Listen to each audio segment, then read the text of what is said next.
नमस्कार, मैं हूं अर्चित और आप देख रहे हैं नव भारत दर्पण। तो चलिए रुक करते हैं इस खास खबर की ओर। अमेरिकी राष्ट्रपति डोनाल्ड ट्रंप ने बुधवार को भारत पर 25% टैरिफ और रूस से तेल खरीदने की वजह से पेनल्टी का ऐलान कर दुनिया को चौंका दिया है। अमेरिकी राष्ट्रपति के ऐलान के बाद भारत ने दो टूक कहा है, हम देश हित से कोई समझौता नहीं करेंगे। वहीं टैरिफ को लेकर अमेरिका के इस फैसले के बाद राज्यसभा में वाणिज्य एवं उद्योग मंत्री पीयूष गोयल ने लोकसभा में जवाब दिया। पीयूष गोयल ने कहा कि अमेरिका के साथ द्विपक्षीय व्यापार की बात चल रही है, हमारे निर्यात में लगातार वृद्धि चल रही है, हम अपने घरेलू उद्योगों की सुरक्षा करेंगे। उन्होंने आगे कहा कि आयात पर 10 से 15% टैरिफ की बात हुई थी। देश की हित की दिशा में हम कदम उठाएंगे। वैश्विक विकास में भारत का योगदान 16% है। भारत आत्मनिर्भरता की ओर आगे बढ़ रहा है। दोनों पक्षों में 4 दौर की बातचीत हो चुकी है।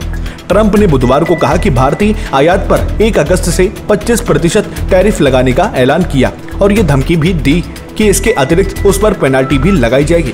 अमेरिका अभी भी भारत के साथ व्यापार वार्ता कर रहा है। Internet media platform truth social पर की गई घोषणा में ट्रंप ने भारत की तरफ से अमेरिकी उत्पादों पर लगाए जाने वाले शुल्क की उच्च दरों, रूस से रक्षा उपकरणों और ईंधन की खरीद को लेकर भी आरोप लगाए हैं।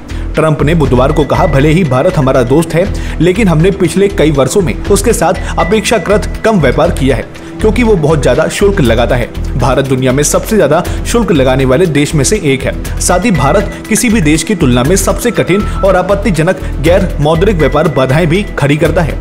भारत हमेशा से अपनी सैन्य उपकरणों की सबसे ज्यादा खरीद रूस से करता है। उन्होंने आगे कहा कि भारत चीन के साथ रूस के ईंधन का सबसे बड़ा खरीदार भी है। ऐसे समय में जब हर कोई चाहता है कि रूस यूक्रेन में हत्याएं रोके, ये सभी चीजें अच्छी नहीं है। इसलिए भारत को 1 अगस्त से 25% टैरिफ देना होगा।